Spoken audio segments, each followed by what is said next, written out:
হলো গ্রামের অধিকাংশ মহিলা শুধু আজান হলে মাথায় কাপড় দেয়, অন্যান্য সময় দেয় না, এ সম্পর্কে কিছু বলবেন? আজান হলে মাথায় কাপড় দেওয়া এটা কোনো জরুরি বিষয় না, অথচ সে ওই জায়গাতে দিচ্ছে, আবার যেখানে দেওয়া দরকার ওখানে দিচ্ছে না। এই হলো আমাদের অবস্থা। আজানের সময় মাথা কাপড় দেওয়ার কোন নির্দেশ কোরআন হাদিসে দেওয়া হয় নাই। যদি আপনি বাসা বাড়িতে থাকেন, আপনার নিজের ঘরে থাকেন, যেখানে পরপুরুষের দৃষ্টি পড়তেছে না, সেখানে আপনার মাথার কাপড় না থাকলেও অসুবিধা নেই। আজান অবস্থায়ও যদি মাথায় কাপড় না দেন তাতেও কোনো সমস্যা নেই। আজানের সাথে মাথা কাপড় দেওয়ার কোনো সম্পর্ক নাই।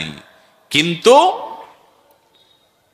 পরপুরুষের দৃষ্টিতে আপনি পড়েন, বাহিরে গেছেন, তখন আপনাকে পর্দা মেনটেন করতে হবে, আপনার সৌন্দর্যকে অপ্রকাশিত করতে হবে। এবং আল্লাহ বলেছেন ওয়ালা ইউবদিনা যিনাতাহুন্না ইল্লা মা যাহারা মিনহা, শরীরের নিজের সৌন্দর্যকে যেন নারীরা প্রকাশ না করে অন্য পুরুষদের সাথে যারা গায়রে মাহরাম তাদের সামনে। অতএব মাথায় কাপড় দেওয়ার সম্পর্ক হলো আপনি গায়রে মাহরামের সামনে আছেন, তখন আপনি মাথায় কাপড় দিবেন, সৌন্দর্যকে আপনি ঢাকবেন, পর্দা করবেন। আর গায়রে মাহরাম নাই, বাসা বাড়িতে নিজের মাহরামরা আছেন, সেখানে মাথা কাপড় না দিলেও সমস্যা নেই। আমাদের দেশে অনেক জায়গায় মাথা কাপড় দেওয়ার জন্য মহিলারা বলে, মহিলাদেরকে বলা হয় যত রকমের ভুল ফতোয়া আছে এগুলা সবগুলা মহিলাদের উপরে বেশি জারি করি আমরা, ঠিক না বেঠিক? বলে যে গোসল ফরজ হলে বাচ্চাকে দুধ খাওয়ানো যাবে না, গোসল ফরজ হলে বেশি সময় শুয়ে থাকা যাবে না, ছেলেটা ঠিকই শুয়ে থাকে। বলে রান্না বাড়া করা যাবে না, যত ফতোয়া আছে সব কার উপরে? ওই মহিলার উপরে। এটা ঠিক যে গোসল ফরজ হওয়ার পর দেরি না করে তাড়াতাড়ি গোসল করা উত্তম, কিন্তু এর মানে এই না যে গোসল ফরজ হয়েছে এখনো নামাজের ওয়াক্ত হয় নাই, দেরি আছে, তাহলে দেরি করলে তার গুনাহ হয়ে যাবে, বা ওই অবস্থায় কাজ করলে তার সেটা হারাম হবে, এমন কোনো কথা নেই। উল্টা পাল্টা ভুলভাল ফতোয়া দিয়া মহিলাদের উপরে বেশি জুলুম করা হয় আমাদের দেশে, এগুলা করা যাবে না।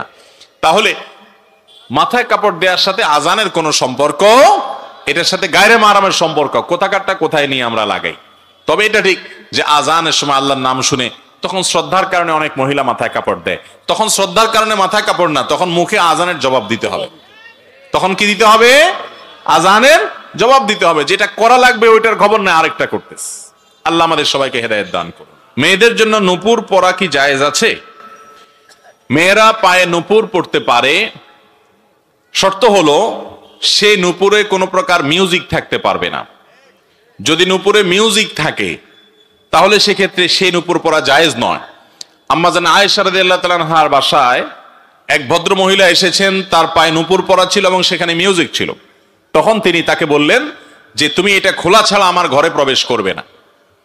অতএব মিউজিকের যদি কোনো ব্যবহার থাকে কোনোভাবে তাহলে সেটা জায়েজ নয়। আর যদি মিউজিক না থাকে কিন্তু নূপুরের একটা আওয়াজ আছে, সে আওয়াজ এবং নূপুর পায়ে পরার পর যে পায়ের সৌন্দর্য, এটা পরপুরুষের সামনে যদি প্রকাশ না করেন কোনো মা কোনো বোন, তাহলে তার জন্য এটা জায়েজ আছে। যেমন তিনি তার বাসা বাড়িতে পরে থাকলেন, অথবা তিনি এটা পরার পর রাস্তাঘাটে এটা প্রদর্শন করে বেড়ালেন না, বরং তিনি এটা পরে তার স্বামীর সামনে তিনি গেলেন, মাহরামদের সামনে তিনি গেলেন, ঘরে বাড়িতে একান্তে তিনি পড়লেন, পরপুরুষের সামনে রাস্তাঘাটে এটা পরে প্রকাশ করে বেড়ালেন না। এরকম যদি হয় তাহলে সেই নূপুর পরা অবশ্যই জায়েজ আছে। মহিলা সাহাবীদের অনেকেই নূপুর পরেছেন বলে বর্ণিত আছে বিভিন্ন হাদিসে, বিধায় এটি জায়েজ আছে। আল্লাহ তাআলা কোরআনে কারীমে বলেছেন ওয়ালা ইয়াদরিবুনা বিআরজুলিহিন্না লিয়ালামা মা ইউখফিনা মিন যিনাতিহিন্না, নারীরা যেন তাদের রাস্তাঘাটে যখন তারা বের হবে তখন যেন তাদের পা গুলাকে জোরে জোরে আঘাত করে করে না চলে।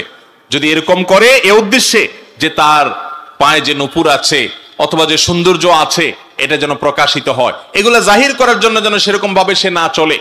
অনেক সময় দেখবেন যে হাই হিল জুতা পরে মেয়েরা চলাফেরা করে, এগুলার উদ্দেশ্য যদি থাকে যে হাই হিল জুতা পরে তার শরীরের সৌন্দর্যকে সে প্রকাশ করতে চায়, অঙ্গ প্রত্যঙ্গকে ফুটিয়ে তুলতে চায়, মানুষের দৃষ্টিকে আকৃষ্ট করতে চায়, আওয়াজ করে করে হাঁটে মানুষের দৃষ্টিকে কাড়ার জন্য, আকৃষ্ট করার জন্য, তো কোরআনে কারিমে আল্লাহ তাআলা সেটি নিষেধ করেছেন।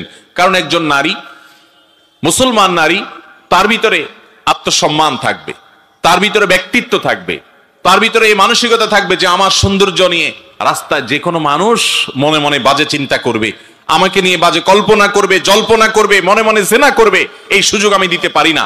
এটা হলো একজন ঈমানদারের ব্যক্তিত্ব, এটা হলো তার পার্সোনালিটি, এটা হলো তার আত্মসম্মান। আর যার মধ্যে আত্মসম্মান নাই সে তার রূপ তার সৌন্দর্যকে রাস্তাঘাটে বিলিয়ে বেড়াবে, ফেসবুকে বিলিয়ে বেড়াবে, ইউটিউবে বিলিয়ে বেড়াবে। এটা দেখে কত সহস্র মানুষ তাকে মনে মনে জেনা করবে, মনে মনে জল্পনা কল্পনায় তাকে খারাপ ভাবে চিন্তা করবে। এটা একজন অমুসলিম বা একজন ফাসেক মানুষ করতে পারে, যার ভিতরে আত্মসম্মান আছে, আত্মমর্যাদা আছে, তিনি কখনো তাকে নিয়ে বাজে চিন্তা করার পথ সুগম করে দিতে পারেন না।